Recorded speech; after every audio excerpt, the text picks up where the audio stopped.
Mas antes vamos nos ligar aos propósitos do Altíssimo, rogando a Jesus nos abençoar neste momento, favorecendo a nossa amplidão de entendimento, buscando sorver os conceitos que serão tratados na tarde de hoje.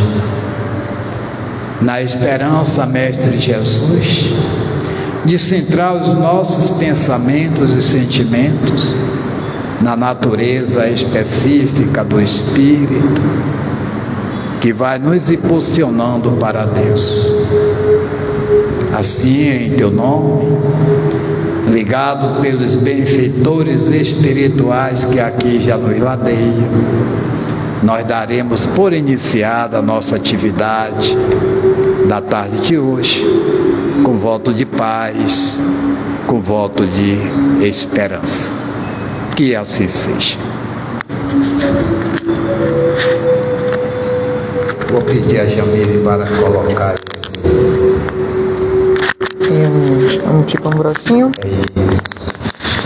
E o pessoal do outro lado quer te ver. Do outro lado, casa também. Sim. Do outro lado da vida não. Do outro lado da vida, estou pela gente pagar. Daqui a pouco vejo mais perto. Esse aqui que Tá bom. Obrigada. Caros irmãos e irmãs, boa tarde. Aos nossos internautas também, que bom estar aqui com vocês. Como vocês sabem, é um mês comemorativo. Hoje é o dia que intitulamos o Dia da Mulher, mas no nosso entendimento como espíritas, nós temos a possibilidade de animar corpos com ambos os sexos. Podemos estar na condição de espíritos que reencarnam em corpos masculinos, assim também como espíritos que reencarnam em corpos femininos.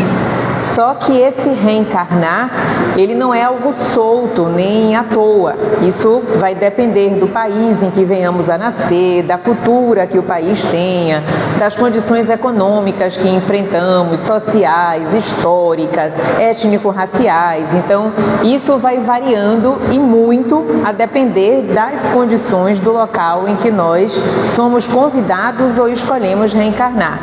E mesmo que sejamos espíritos, ou melhor dizendo, em sendo espíritos, ainda estamos condicionados por aquilo que nós chamamos de costumes, de hábitos, de aspectos culturais, mas que nós vamos buscando vencer ao longo do tempo, principalmente aqueles que espiritualmente nos desabonam e nos afastam dessa condição de criaturas divinas que somos todos nós. A despeito de qualquer superficialidade corpórea, o que fica, o que permanece é a essência, é a nossa condição espiritual.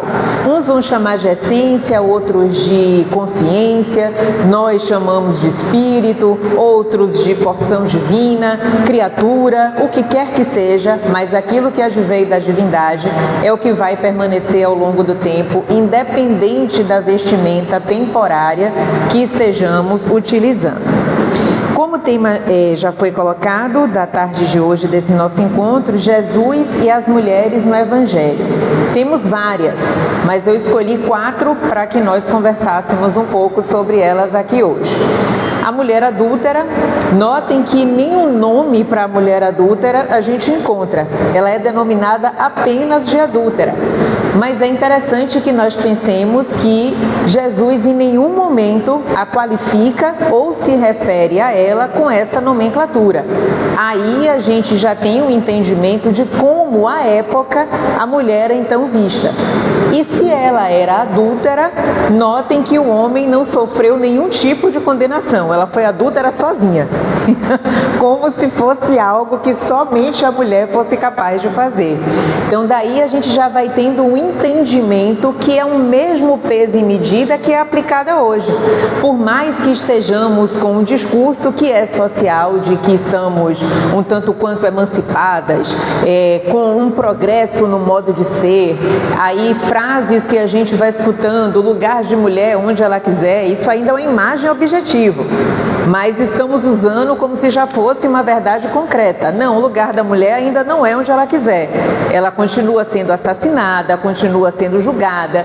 Quem fica onde quer tem plena liberdade para ocupar todos os postos, assumir as suas posturas e seus comportamentos sem que ninguém condene, sem que ninguém levante o dedo, porque ela já tem liberdade, já conquistou esses espaços. E a gente vai vendo que outros espíritos que também estão, melhor dizendo, na condição de mulheres, julgam também as outras, porque tem uma questão cultural, familiar, que faz com que a gente estabeleça julgamentos sem fazer uma ideia ou adotar uma visão de que ali tem um espírito na sua caminhada e que, pasmem, é livre para fazer o que quiser. Então, Jesus, nesse diálogo, muito mais do que ajudá-la, estava ali demonstrando como nós devemos nos portar em relação ao outro, que é respeitando aquilo que faz parte do seu mundo íntimo e da sua escolha. Não é ser conivente com falhas, com erros ou quaisquer outras coisas, mas respeitar aquilo que o outro escolheu para a sua existência. Coisa que a gente já viu que em relação à mulher adúltera não aconteceu. A outra mulher, Joana de Cusa, que aí ela já traz para a gente uma perspectiva materna, só que é uma perspectiva materna muito comentada, porque ela escolhe Jesus não em detrimento do filho, importante que se diga.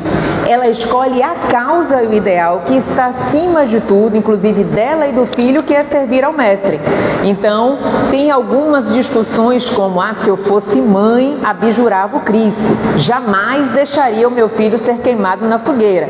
É preciso entender que a perspectiva de Joana de Cusa estava acima de qualquer laço consanguíneo. E se ela servia Jesus, foi o próprio mestre quem disse que quem é minha mãe e quem são meus irmãos? Todo aquele que serve ao Pai. Então, a ideia dos laços de família se estendem para o todo, para o conjunto. É isso que a gente ainda não consegue fazer com que seja o concreto na vivência na humanidade. Enquanto está longe, para a gente não é um problema. Mas se as questões se aproximam, vide a pandemia, enquanto estávamos tranquilos, estava na China, estava tudo bem. Quando chegou aqui ou nos outros lugares, passou a ser um problema da coletividade.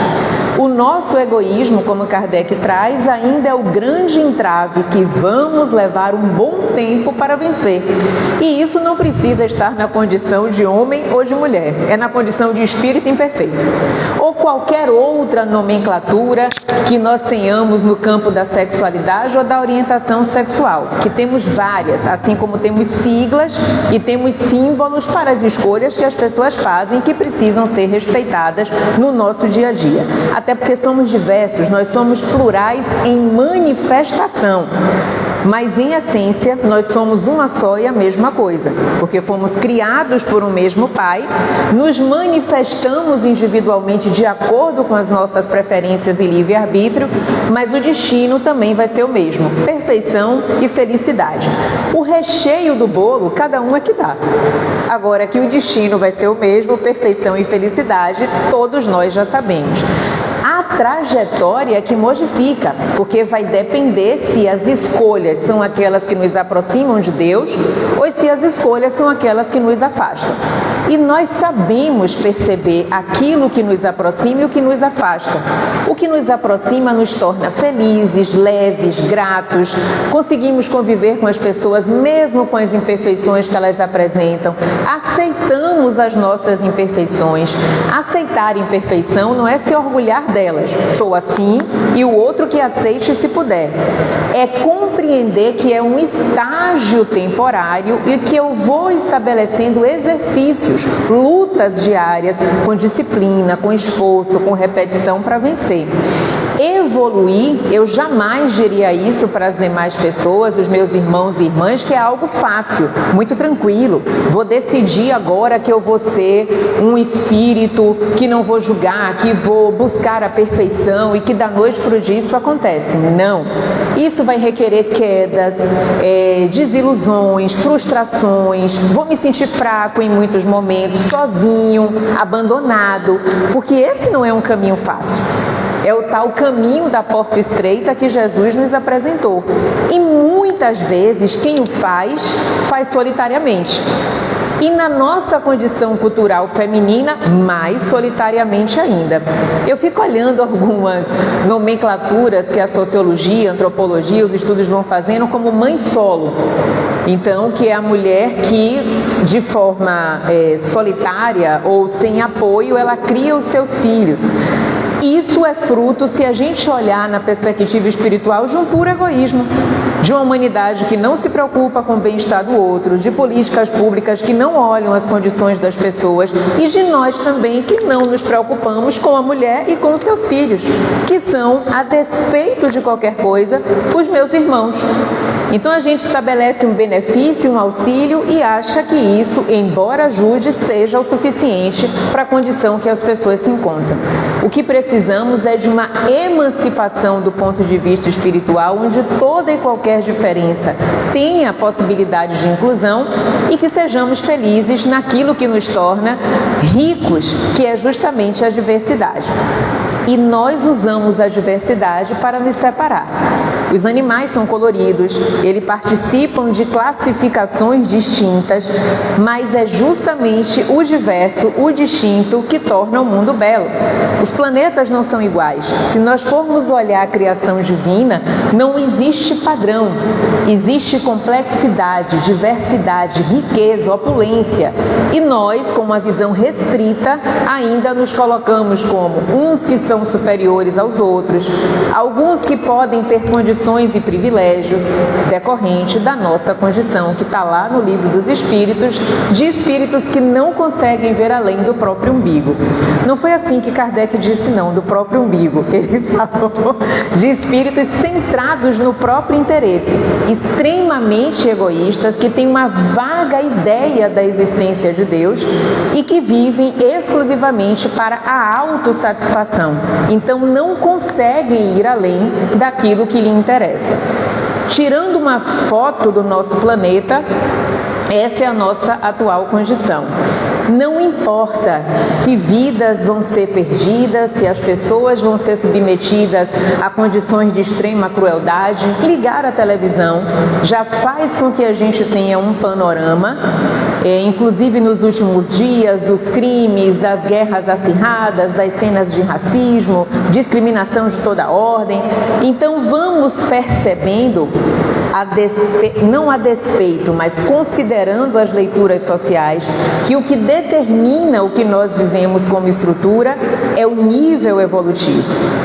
Ainda estamos na condição de olhar o externo e o superficial, porque a matéria vai ficar por aqui, como algo que é superior e permanente. Nós não vamos ficar nesses corpos a vida inteira, mas damos valor a eles como se fossem eternos. E a essência morre de fome. Aquela ideia que Jesus nos trouxe, vós que tendes sedes, vinde a mim que eu vos saciarei. Quem tem fome e sede de justiça. Só que a gente procura a saciedade na justiça dos homens, não vai encontrar, porque o homem ainda está numa condição de imperfeição. Onde encontramos o amparo e verdadeira justiça é na justiça divina, com a ideia que Jesus nos trouxe de a cada um segundo as suas obras. Óbvio que a gente sente incômodo com algumas coisas que acontecem que aparentemente não tem uma reprimenda, uma sanção ou qualquer coisa que o valha. Até porque a nossa visão é, se fez, tem que pagar. Não pensamos se fez, é preciso ser educado para não fazer. Então queremos ir à desforra, queremos a vingança, queremos a punição. Estava olhando essa semana uma notícia que parece que eu esqueci o país, mas é a 4ª vez em que houve a utilização de fuzilamento para a pena de morte. Estados Unidos, né? Nada como uma plateia bem informada. E aí eu fiquei imaginando que nível evolutivo é esse em que nos encontramos, em que nos arvoramos a ser Deus na condição de quem tira a vida do outro, usando como argumento que o outro também tirou. Você é tanto quanto. Inclusive mais covardemente, porque era mais de uns 3 ou 4, é pelotão de fuzilamento que se adota, onde você tem diante de você uma criatura divina, que você não tem nada com o julgamento do que fez, o que não quer dizer que você é conivente, e conta o relato em que ele é colocado todo vestido de preto, tem uma espécie de capa no rosto, talvez para não ter um contato visual, enfim. Isso é o que pode chamar de clemência e misericórdia para o ato, onde se ouviu uma respiração profunda, claro, ali antevendo o fim que estava próximo. Eu fiquei pensando, para que mesmo tamanha crueldade? E quem nos delegou o poder de retirar a vida do outro?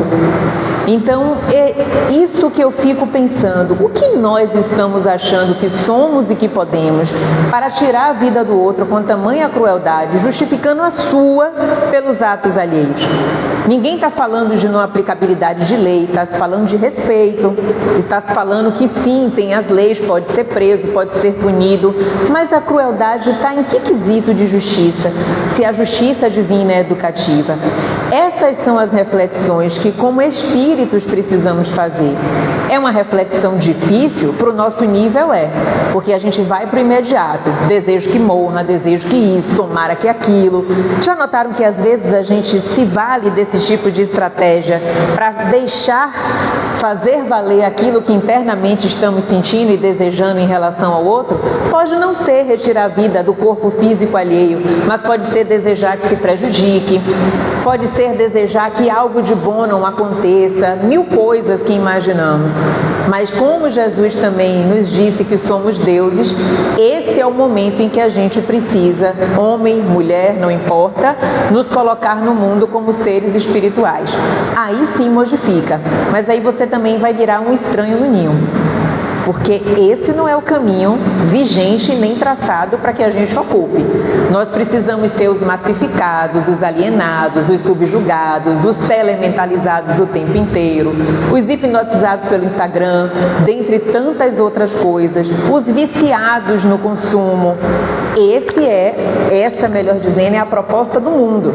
A de Jesus é outra. É de uma paz que não está aqui e de uma felicidade que a gente encontra dentro, no tal reino dos céus, que ainda estamos tateando entre as pedras que estão no nosso coração e nas nossas mentes.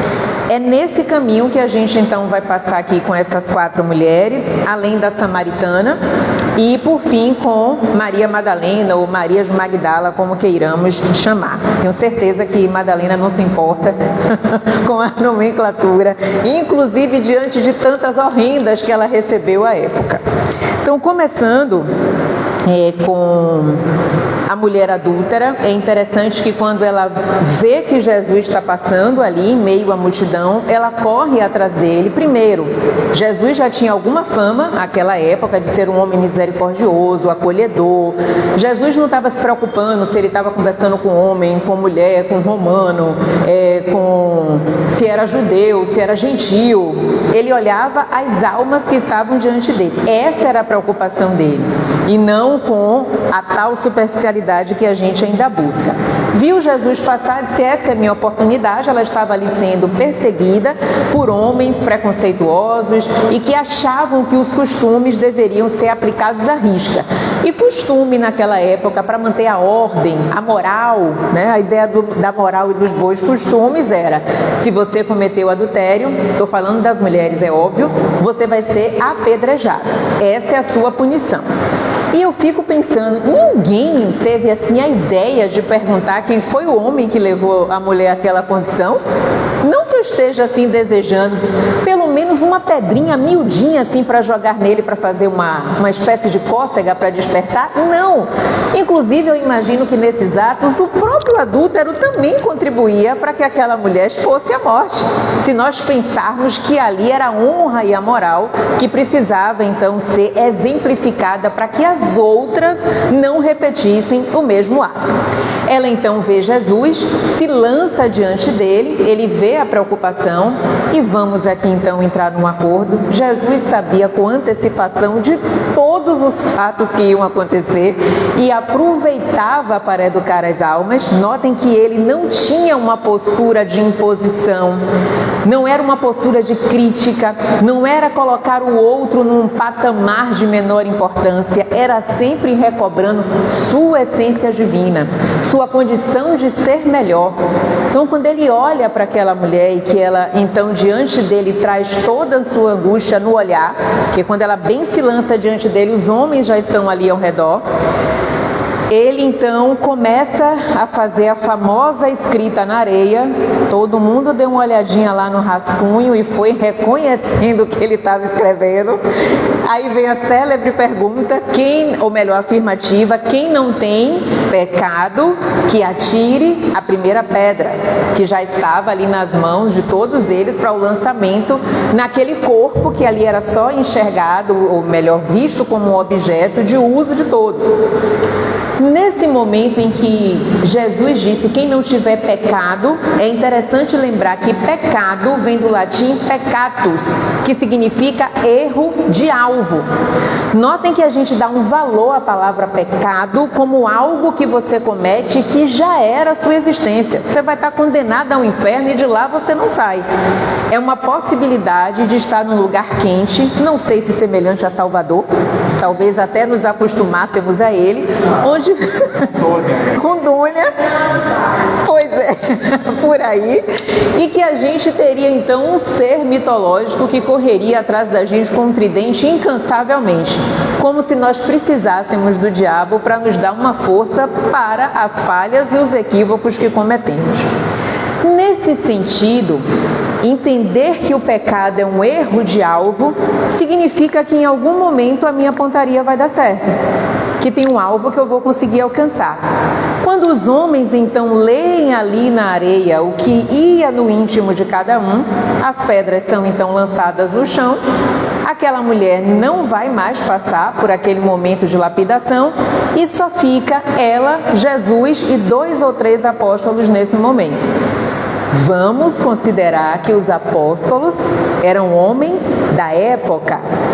Maria Madalena bem sabe o que ela passou diversas vezes, inclusive com o olhar inquisidor de Simão Pedro, que era o mais próximo, era, digamos que, o mais rabugento dos apóstolos que tinha, e que também era alguém que guardava os princípios do seu povo. Então, para ele era muito difícil ver Maria Madalena ali com Jesus. Muito mais até do que o preconceito vigente, era uma ideia de proteção daquele ser que era a liderança. Jesus era o Messias que estava ali sendo esperado há 700 anos. Ele ia macular a imagem dele caminhando com uma mulher de má vida como Maria Madalena. Então essa era a preocupação com a imagem do Cristo. Claro que era um cuidado de uma imagem, mas tinha uma base de preconceito com aquela mulher que todo mundo sabia que vida teve. Vocês acham que Jesus estava preocupado com a imagem que a sociedade ia ter dele? Jesus estava preocupado era com a podridão que a humanidade estava imersa e nada além. O que as pessoas iam falar, o que é que elas tinham como juízo sobre ele, com toda certeza ele não estava preocupado. Ele não estava como espírito puro em nível evolutivo de ficar se incomodando com a opinião alheia. Ele tinha uma única meta: servir a Deus. Amélia Rodrigues, Humberto de Campos, eles trazem uma afirmativa, especificamente Humberto de Campos, de que aquilo que alimentava Jesus era a vontade de servir a Deus e a sua sustentação era tornar concreto aquilo que Deus lhe determinou. Tanto que tem um ponto que a gente vai ver um pouquinho mais à frente da Samaria, que quando os discípulos voltam com o alimento, ele diz: eu não estou com fome, porque o meu alimento Deus já me concedeu, que é servir a Ele. Notem o exemplo. É difícil conceber, todos estavam famintos naquele sol que só aquele lugar poderia ter, depois de horas de caminhada e Jesus ali conversando com a mulher samaritana. Mas o que ele dizia: o que me alimenta é o amor divino e servir a Deus. Nada do que a sociedade traz vai me fazer feliz. Ele estava dando uma boa dica para todos nós. Isso que está aí e que às vezes sorvemos a longos altos como se não houvesse amanhã, e o que mais a gente tem como espírito imortal é o amanhã, não vai saciar a nossa sede nem a nossa fome espiritual. Vai ficar sempre um vazio, um certo buraco, uma sensação de que falta alguma coisa, embora eu tenha tudo, ou pelo menos tudo aquilo que eu almejo ter. E até a consumição por ter aquilo que eu acho que é importante, mas que é passageiro, é uma outra consumição que a gente vai assumindo na vida, achando que aquilo de fato para mim é essencial. Nem sempre o é.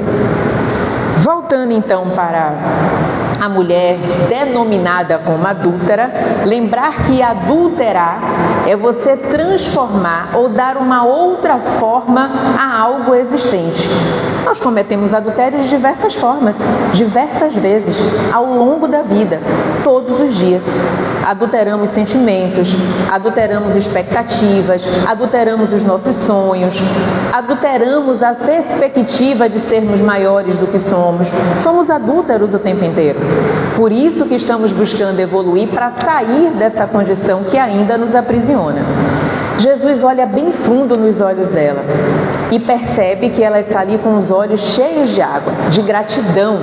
As lágrimas ali não eram de humilhação diante de um homem, era em perceber que algo divino nele enxergou nela o divino. Não era mais a mulher objeto e nem julgada, era um ser divino respeitado diante de outro ser que era grande, mas que a gente ainda não tem condição de mensurar, e ela também não teve, mas percebeu o impacto da grandeza. E ele então pergunta para ela: mulher, alguém te condenou? E ela responde: não, ninguém me condenou. A resposta dele: eu também não te condeno. Vá e não peques mais. Vá e não erre mais o alvo. É só isso. Ele não disse a ela: vai e não cometa adultério. É isso que ele falou? Não, vai e não peques mais. Não fale em qualquer ordem da vida, não só nesse quesito. Essa foi a recomendação. Não fez julgamento, não fez crítica. Está vendo? Se você tivesse escolhido uma outra vida, não estaria nessa condição. Não tem crítica, não tem julgamento, tem respeito e acolhimento, porque ele compreende que ali tem um outro ser divino tanto quanto ele. Aí que a gente vê a grandeza, um espírito que alcançou a perfeição, colocar-se no mesmo ponto, porque ele entende, como aquele que afirmou: eu não vim destruir as leis, que aquele ser diante dele é o potencial ser de luz do futuro, como ele se encontra no presente. É a humildade personificada. E a gente perdendo tempo em ser melhor que o outro, se achar superior que o outro. Quem se acha superior ao outro está demonstrando que nada é, porque ainda não fez o mergulho íntimo de perceber que quando falamos em semelhante, significa que todo e qualquer ser foi criado à imagem e semelhança do divino. Por herança divina, todos somos a mesma coisa. Manifestamos individualidades, mas não há nada que nos faça diferentes nesse ponto de vista, porque não perdemos a condição de criaturas divinas.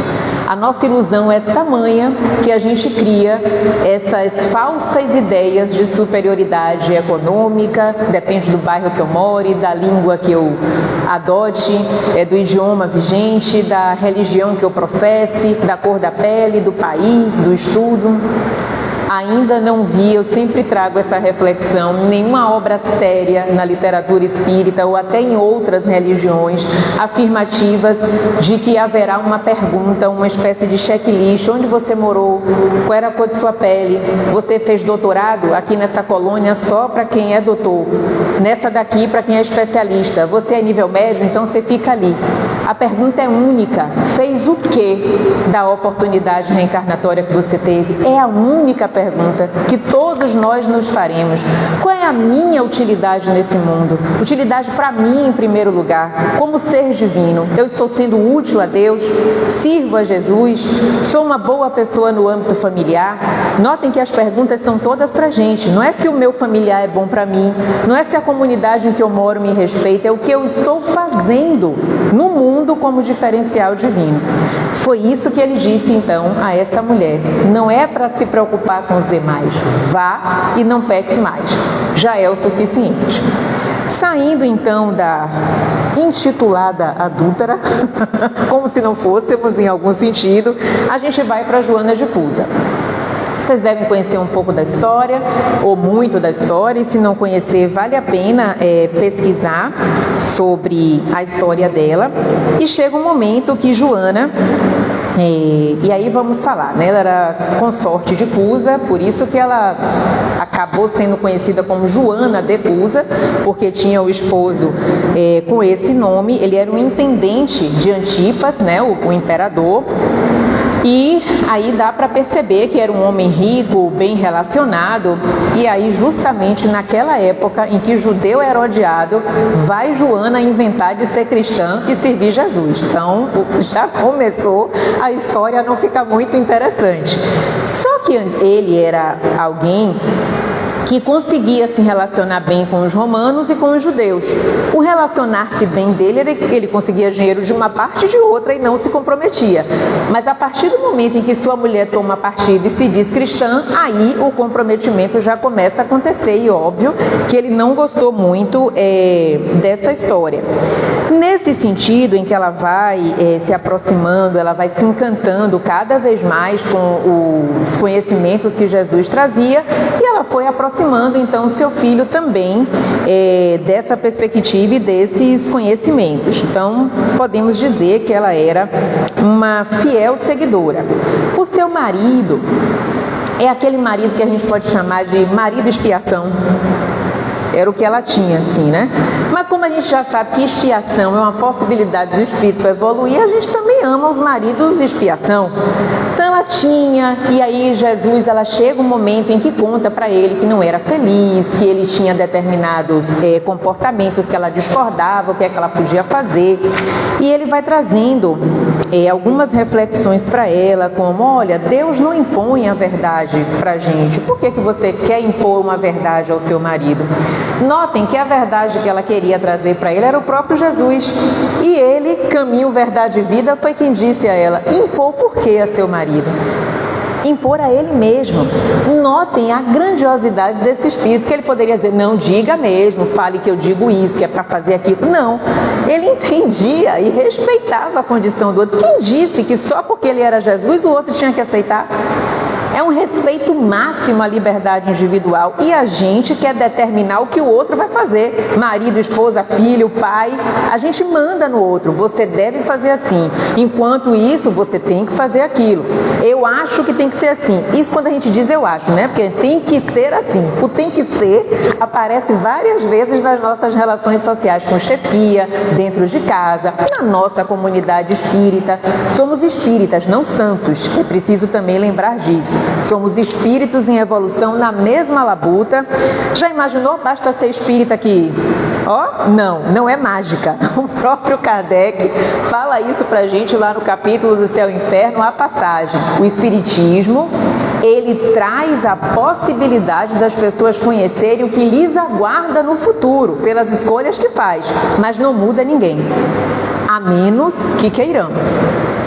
É uma outra perspectiva de vida. E a gente, às vezes, usa o espiritismo para impor ao outro uma postura que a gente acha que é correta.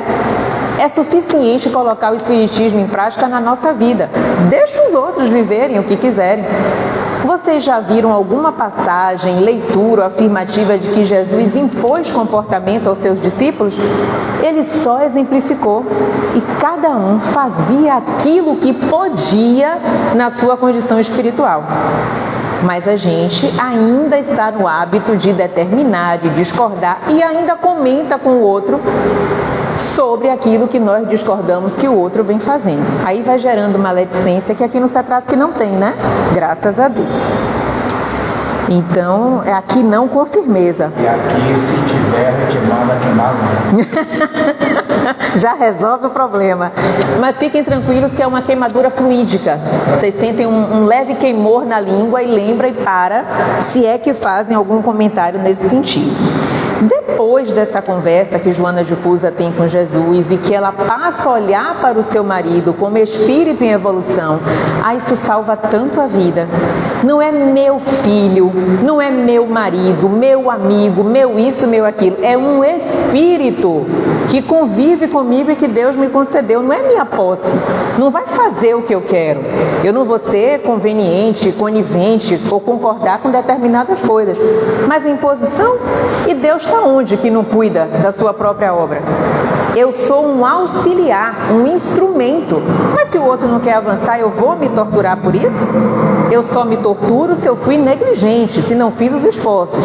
Mas se fiz os esforços e o outro não quis, eu respeito. É a sua caminhada, a cada um segundo as suas obras. Fiz a minha parte. Não quer atender? Não é aquela coisa também problema seu. É compreender que o outro ainda não tem condição de dar aquilo que a gente deseja. Em algum momento chega. É para isso que a gente reencarna tanto, até alcançar a possibilidade de dizer, agora eu avanço, disso aqui eu não padeço mais. E as virtudes vão aflorando cada vez mais fortes.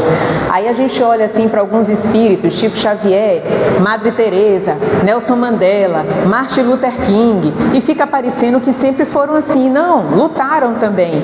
Mas naquele momento em que estamos convivendo com eles, já percebemos o auge da sua evolução espiritual. Mas se esforçaram muito, e nós vamos nos esforçar, mas não para ser Martin Luther King, não para ser Mandela, não para ser Gandhi, não para ser Jesus, mas para ser mais uma essência divina que todos nós somos.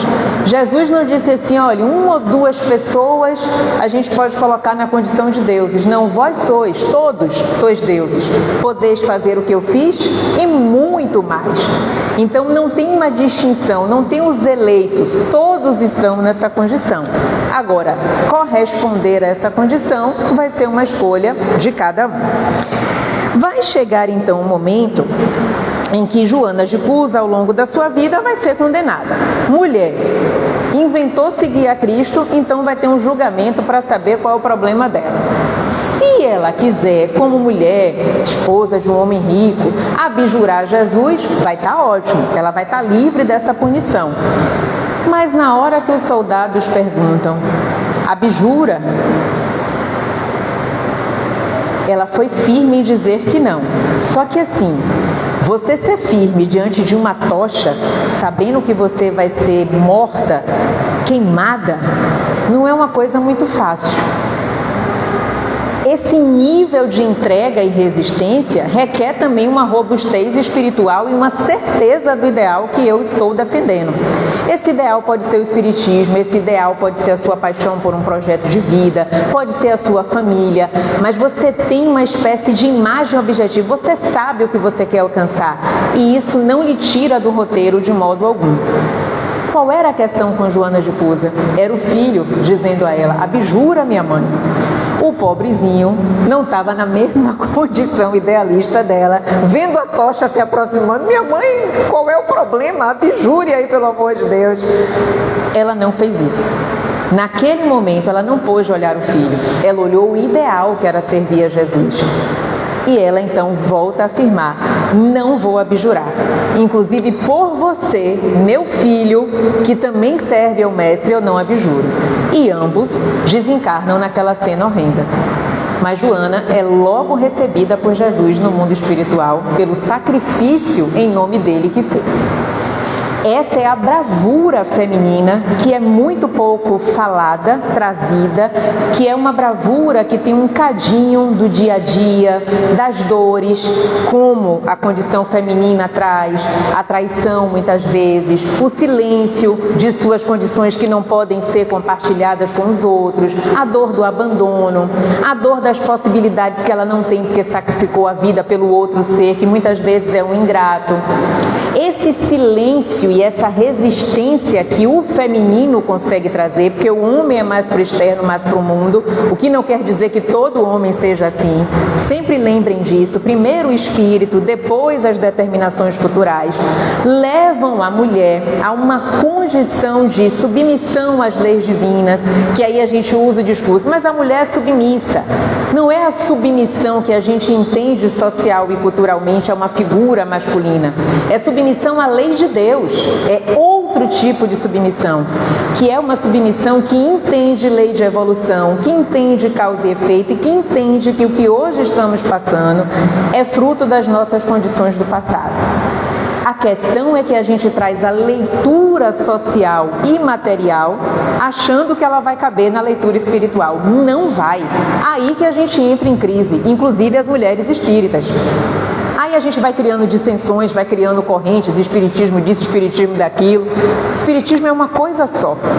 Nós é que vamos criando as divagações, mas também não vou me deter a isso porque não é o mote do nosso encontro de hoje, mas sim trazer a perspectiva de que essa escolha de Joana de Cusa mostra uma força que nós não encontramos na manifestação masculina do mundo de hoje, que é da guerra, que é da imposição, que é de um discurso que não dialoga, é um discurso que não ouve, é um discurso que impera e que lhe obriga a aceitar condições que são as minhas, mas que não é negociação e não é de paz. Paz não se faz por decreto. Paz não se faz por acordos assinados. Paz se faz quando eu tenho uma postura interna de pacificação.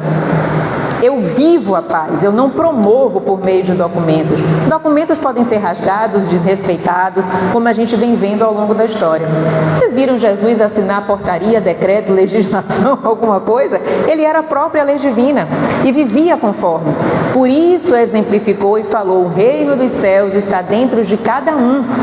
Não é decreto que vai modificar, é quando eu desejo ser. Lembram da expressão carta viva do Evangelho? Eu sou a própria lei, mas não é a lei lá de Luís XV não, viu? Que ele era o Estado, que ele era o Rei Sol. Não é essa lei que eu estou falando. É me apoderar da minha condição divina e viver em conformidade com essa lei.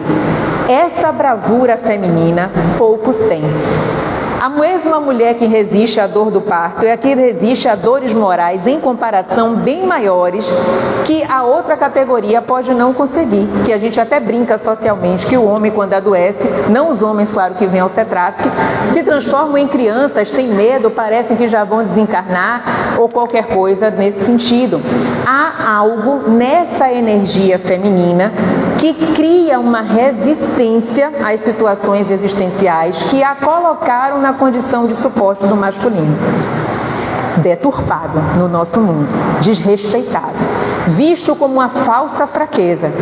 Só que toda fraqueza é combatida com violência, porque o seu poder é tamanho que se sabe o que é que disso pode decorrer, que eu preciso então deixar calado.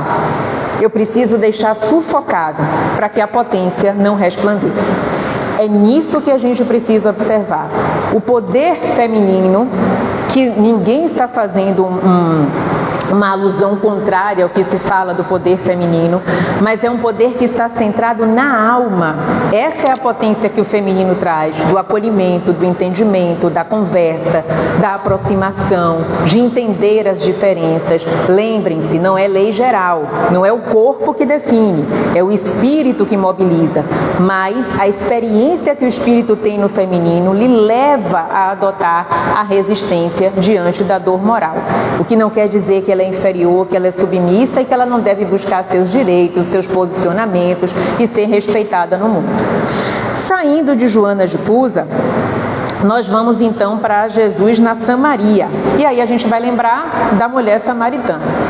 Gente, quando a gente volta para o tempo de Jesus, é preciso recordar que ele estava num lugar de extrema pobreza em Israel, subjugado por Roma, onde você não podia dizer absolutamente nada, que todo e qualquer movimento era extremamente violento, embrutecido, mulheres estupradas, aldeias saqueadas, homens escravizados, subjugados, miséria.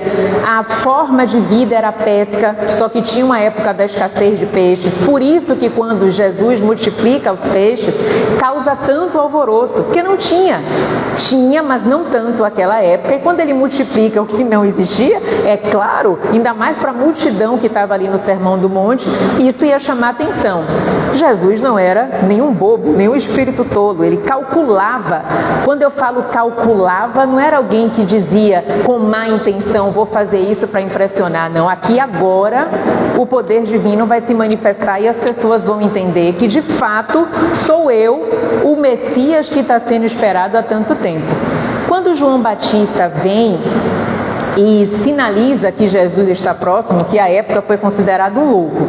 Vejam, pensem que João Batista entrou aqui agora no Cetrasque, um homem com a pele ressecada, queimada de sol, cabelo, a descrição que tem é que ele tinha um cabelo que pela própria coloração do sol parecia que brilhava. Eu vejo assim com uma figura linda, na minha cabeça é uma figura bonita. Ele tinha barbas longas, naquele tempo não tinha lâmina e ele não estava muito preocupado com os costumes de beleza da época.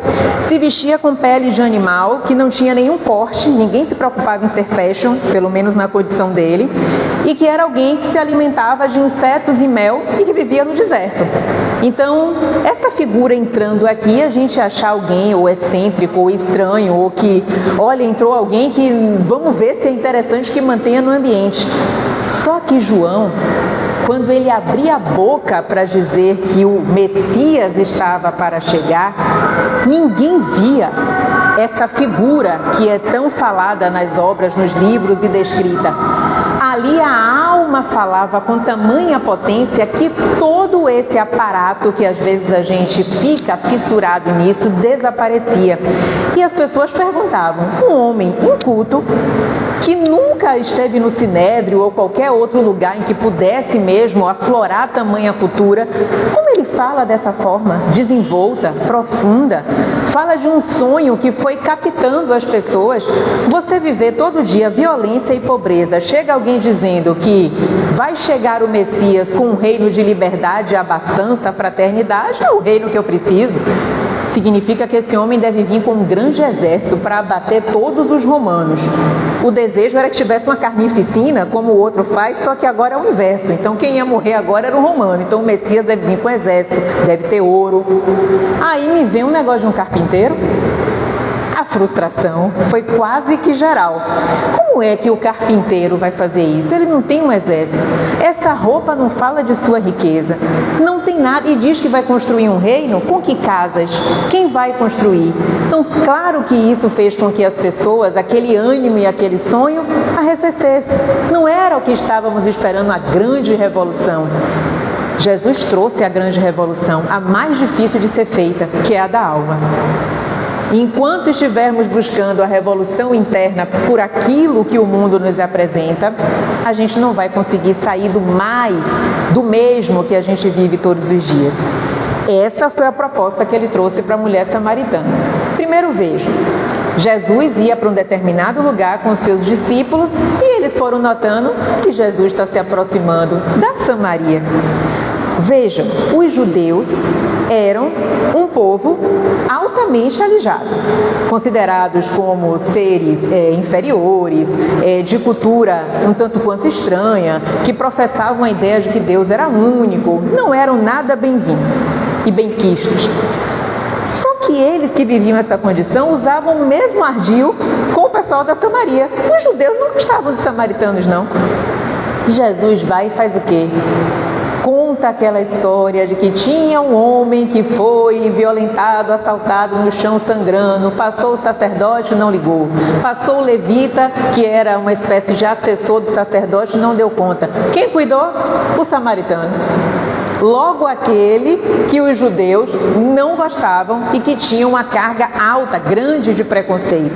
O que Jesus quis dizer com aquilo? Não é a sua classificação, não é o lugar, não é o povo, não é raça, não é isso, é a alma que determina o seu fazer. Então pode sim ser o samaritano, enquanto que o sacerdote e o levita, que na nossa suposição seriam os que acolheriam, pela condição de quem serve a Deus, passaram como se não estivessem vendo aquele homem ali.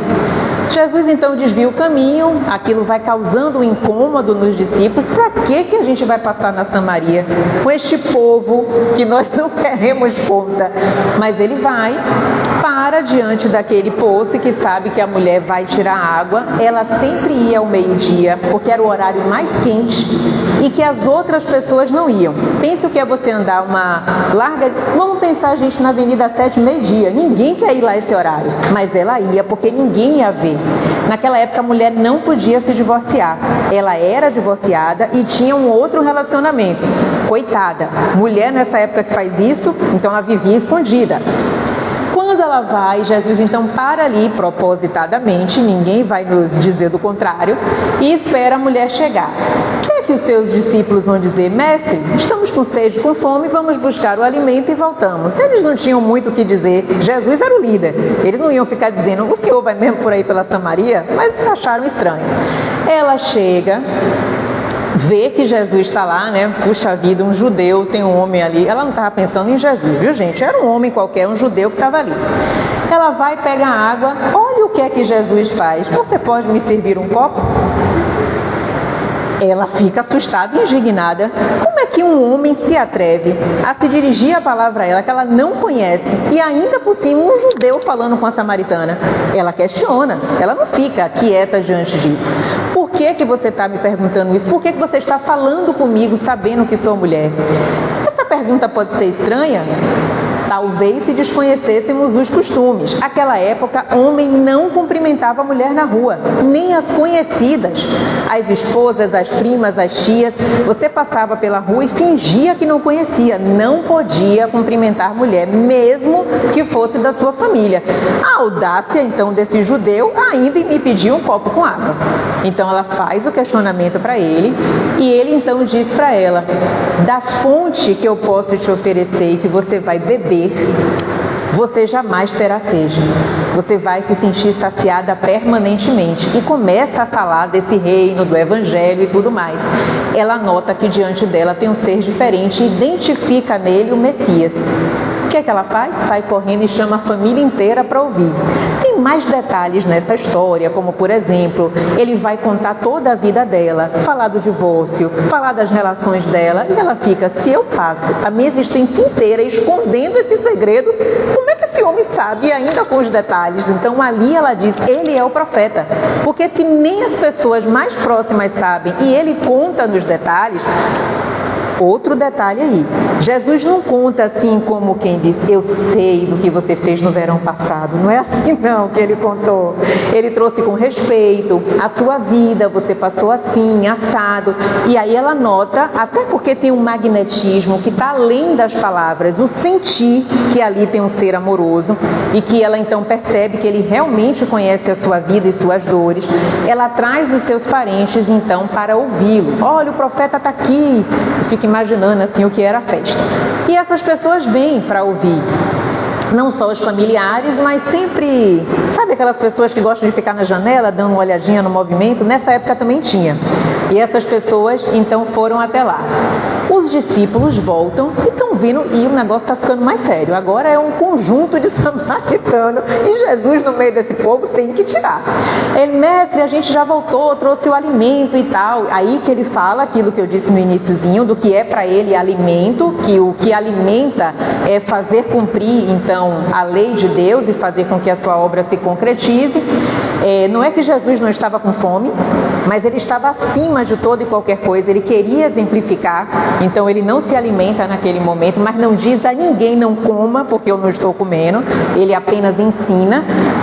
E aí depois desse momento em que as pessoas escutam, algumas aplaudem, outras acham que foi maravilhoso aquilo que aconteceu, Ele então chega para os seus discípulos que estavam ali animados porque aquelas almas desgarradas tinham sido evangelizadas, e Jesus diz assim: apurem os ouvidos, vejam de fato o que é que eles estão falando. E aqui no capítulo, eu vou ler só umas frasezinhas para vocês do que é que as pessoas de fato estavam falando, e vejam a postura de Jesus, que não é de menor preocupação. O que é que a gente deve adotar em relação aos comentários dos outros quando nós decidimos seguir um ideal e um objetivo na nossa vida? Faça a sua escolha e sustente. Se você percebe que ela lhe dá alegria, que ela está sustentada pelo amor de Deus, e vá em frente. Você não vai encontrar rosas e lírios no caminho se essa é a escolha que você faz. Vai ter dificuldade, mas também vai ter Jesus e os bons espíritos ali apoiar. Quando ele então pede que os ouvidos sejam apurados, porque cancelamento não é só de hoje não, viu? As pessoas são canceladas desde tempos imemoriais. Quando Jesus passa então a trazer à tona o seu papel, ele já estava cancelado pelos romanos há muito tempo. Fica parecendo que é só um termo que a gente usa agora, mas a prática é da nossa humanidade. Aí ele então faz a sugestão, e as pessoas perguntam: acreditas que seja este homem o Cristo prometido? Perguntava um samaritano de boa figura aos amigos. De minha parte, não aceito semelhante impostura. Este nazareno é o explorador da piedade popular. Jesus, vocês acham que ele precisava ouvir o que essas pessoas estavam dizendo? Ele percebia. Ele sentia vibracionalmente. A gente sente um ambiente que não é confortável, pessoas que não nos fazem bem. A gente capta tudo isso. Jesus não ia perceber? A questão é que ele não se importava, porque ele nos via. Primeiro a sua frase: eu não vim para os sãos, vim para os doentes. Então ele tinha pleno conhecimento de quem estava aqui e veio por amor. Então para ele isso aqui não fazia a menor diferença e nem se constituía em novidade. É um louco de boa aparência. Uma outra opinião sobre ele. Quando chegamos, foi ele achado sozinho com uma mulher. Que te parece essa circunstância? Olha o comentário. Um homem sozinho com uma mulher samaritana. Ninguém pensou que ele estava ali evangelizando uma alma. Lançou logo a maledicência sem nem saber do contexto. Essa era a natureza dos comentários. Mas aquela mulher, naquele momento, não se preocupou com o que ninguém disse, porque o despertamento da alma apareceu. Ali, a potência feminina foi ativada, porque ela encontrou-se com o seu sagrado e nunca mais foi a mesma. Não foi aquela que se preocupou com a opinião, foi aquela que viveu o que Cristo lhe propôs. E a última mulher desta tarde, que é Maria Madalena, que todos nós conhecemos essa história, uma bela história. Pensem o que é uma mulher rica, independente, muito bonita, desejada pela maioria dos homens daquela época, os que podiam estar com ela e os que não podiam. Então, a gente pode dizer que ela tinha um padrão de vida diferente das demais mulheres que não tinham essa liberdade que a beleza e o dinheiro lhe concedia, mas que com o passar do tempo, mesmo rica e mesmo bonita, não conseguiu fugir ao julgamento. Só que o que aproxima, e outra coisa importante de dizer, Madalena não estava preocupada com o que as pessoas estavam falando dela não, certo? Primeiro que ela tinha diversos homens poderosos que poderiam guarnecê-la. A questão é que o nosso corpo envelhece, a beleza acaba e algum dia essa proteção não ia sustentar. Ela vai começando a sentir falta de um amor que ela não encontrou na vida que ela tinha. Uma vida de luxo, uma vida de prazeres fáceis, de homens que se submetiam aos seus caprichos. Só que amor de verdade ela não conheceu. O carinho, o verbo amoroso, o cuidado, o zelo, a condição de esposa, mãe de filhos. Então isso foi deixando a vida dela sem sentido. É aí que, ao escutar Jesus, mais uma vez a potência feminina se manifesta quando ela entende o que ela é no mundo. E ela passa a ansiar, inclusive, a maternidade. Só que já não tinha mais tempo, ninguém casaria com uma mulher nas condições que ela tinha. Se a gente for olhar Maria Madalena naquela época, o julgamento que a gente continua usando hoje é o mesmo. Embora a gente diga, a mulher avançou, a mulher progrediu, a mulher isso, a gente continua fazendo julgamentos da mesma natureza, a gente ainda não joga, vamos dizer que nós não jogamos pedra. Hoje em dia a pedra é feminicídio. A postura continua sendo a mesma. Notem quanto tempo para a gente evoluir é preciso. Só que hoje tem lei, hoje tem sanção. Naquela época, se você fosse apedrejado, eu lamento, mas é o seu destino. Isso era algo aceito com muita naturalidade. Hoje não. A gente protesta, fica indignado, tem lei Maria da Penha, tem outras coisas. Isso é uma evolução, é um despertamento que a gente está vendo que não dá para que as coisas continuem dessa forma. Ela então escuta Jesus. Pensem, rica, bela, com todos os homens a seus pés, deixa tudo e vai seguir Jesus. Notam que essa mulher, tão alijada, tão vítima de preconceito e tão condenada, conseguiu fazer uma revolução moral que poucos conseguem, inclusive em várias reencarnações. Ela fez em uma. Conseguiu deixar tudo aquilo que a gente luta arduamente para conseguir, pelo consumo, pelo trabalho exacerbado. Ela abandona porque encontrou o verdadeiro tesouro. O espírito feminino consegue ter essa força e alcançar o seu objetivo. Ela fez. Inclusive fez um sacrifício que talvez aqueles discípulos que estavam ali há mais tempo não conseguissem. Eles já estavam na condição de pobreza. Jesus foi o sonho que acalentou uma vida dura que eles tinham. Ela deixou aquilo que muitos de nós almejamos para viver a pobreza, o escárnio, a discriminação, o preconceito e seguiu Jesus. E chegou um momento em que ela estava conversando com ele, que ela sentiu o olhar duro de Simão Pedro sobre ela. E ela disse, eu vou ter problemas se eu ficar aqui junto com Jesus desse jeito. Jesus percebe que não era nenhum bobo e diz para ela, você acha mesmo que escolher uma vida como essa seria uma vida sem sacrifício? Ele não estava falando do passado dela, ele estava falando da escolha em segui-lo. Jesus jamais iria julgar alguém ou trazer a trajetória de vida, ele estava falando do futuro, pela escolha que é feita quando nós o seguimos. Nesse momento ela entende e diz, se é sacrifício, se é luta, lembrar que sacrifício é sagrado ofício, é você se dedicar ao sagrado, entendendo que tem um objetivo maior, não é o sacrifício da coisa que é árdua, que é difícil, que eu não encontro nenhuma fonte de prazer, que eu não tenho recompensa, que eu não tenho alegria, não. É dedicar ao sagrado o meu trabalho e a minha própria vida.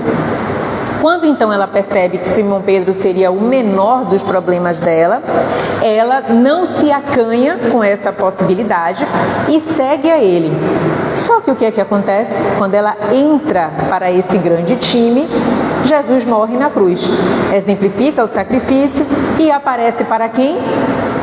Justamente para aquela que ninguém dava valor e que inclusive foi desacreditada pelos discípulos. Não é possível, Jesus vai aparecer logo para você e não para mim. Sempre Simão nos dando o exemplo dessa empáfia que a gente também tem.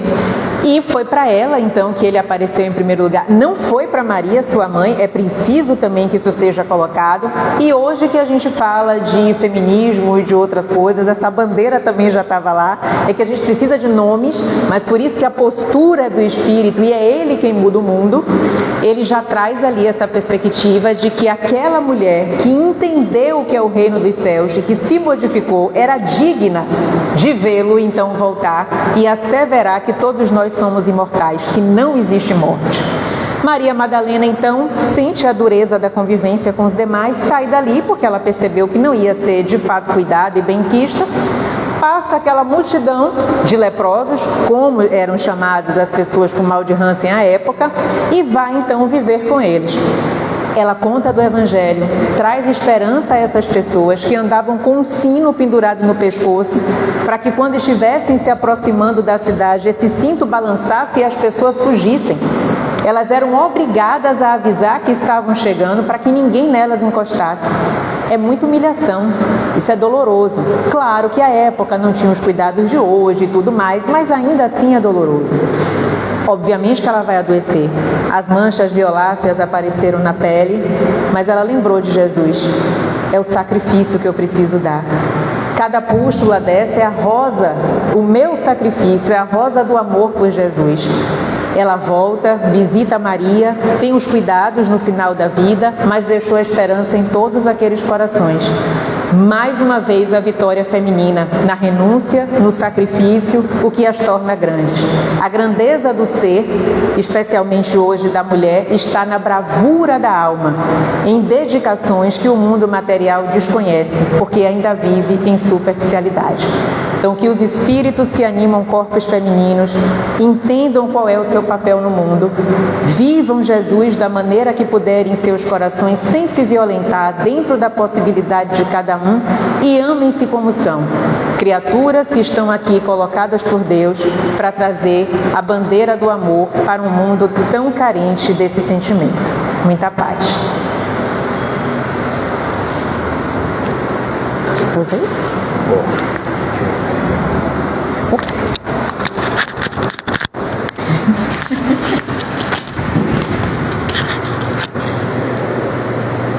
Fica um gosto de quero mais. É mágico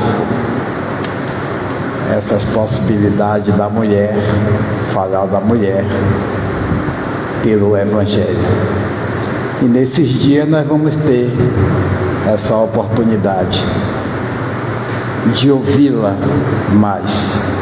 Outras mulheres vindo nas doutrinárias durante este mês para falar de outras mulheres, favoreceram no Evangelho, no próprio Espiritismo, na mediunidade. Então vocês já viram a riqueza de detalhes. Isso vai com que nós possamos ir superando as nossas condições do ego, para que possamos transcender a questão do espírito e nos permitir ver da mesma forma. Então, a Jamile, o nosso agradecimento, a oportunidade de aqui tê-la, nessa tarde de sábado, engrandecendo, na verdade, essa manifestação das doutrinárias que nós estamos trabalhando agora aos sábados à tarde. Vamos convidar os médiuns passistas para que possam se posicionar para o passe. Vamos ter o passe individual. Vamos nos permitir a esse colóquio com a nossa própria estrutura espiritual, nos ligando aos nossos benfeitores da espiritualidade, nosso anjo da guarda, e nos permitir que as benesses do amor se derramem sobre nós, nos sentindo alegres, fortalecidos, revigorados nessas emanações da energia.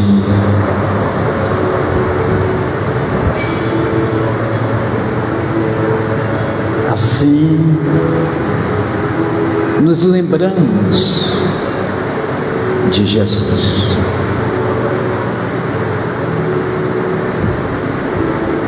Quando Ele nos afirma que a fé que sentimos é que nos cura. Então, neste momento, ao nos aproximarmos da estrutura espiritual que nos é apresentada, na perspectiva do passe, é porque desenvolvemos o valor da nossa fé, da nossa confiança. E assim nós achamos o caminho da cura.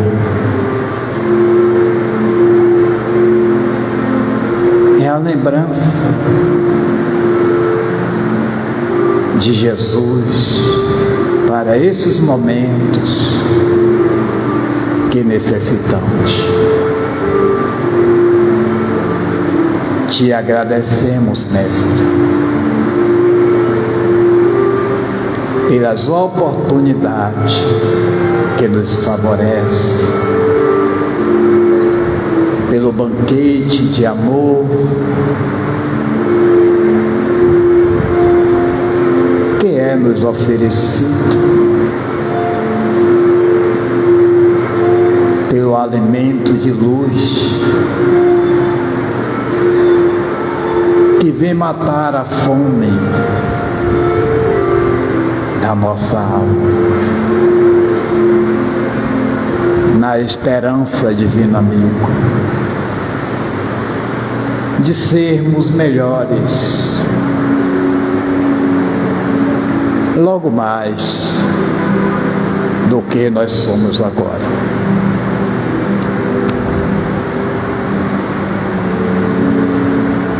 Em teu nome, levando os seus ideais à nossa vida prática, na conquista da paz duradoura, que nós vamos colocando o ponto final nas experiências iluminativas da tarde de hoje. Que a tua paz seja no nosso caminho, Senhor, agora e para todo sempre. Que assim seja.